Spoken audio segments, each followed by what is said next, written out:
So guys, magtitispire po ako ngayon ng airsoft gun.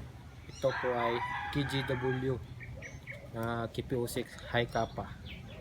Puto ko na to ng mga siguro 20,000 rounds, pero subukan natin yung accuracy niya kung solid pa ba.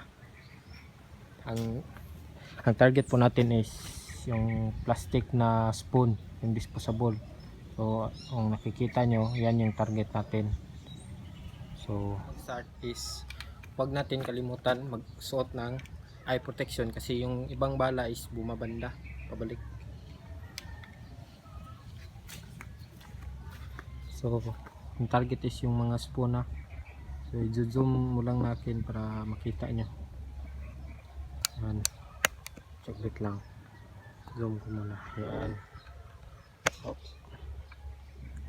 Okay, nasa ko muna. So ang layo po natin is nasa mga 10 meters. Firing.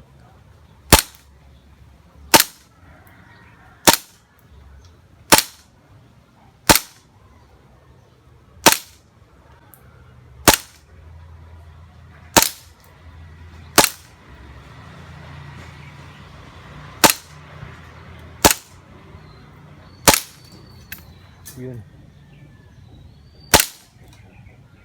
Yan sa may Kamunggay.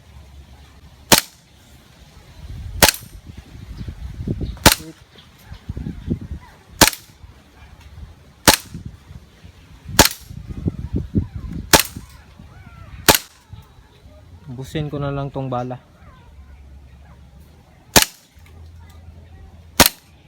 Yun, tapos na. So ito na po yung resulta guys.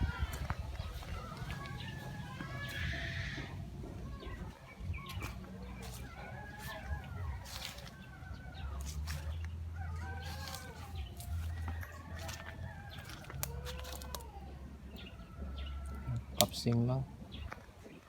Yung isa rin. So tinamaan lahat guys, pero yung dalawa is tapsing lang. Ito.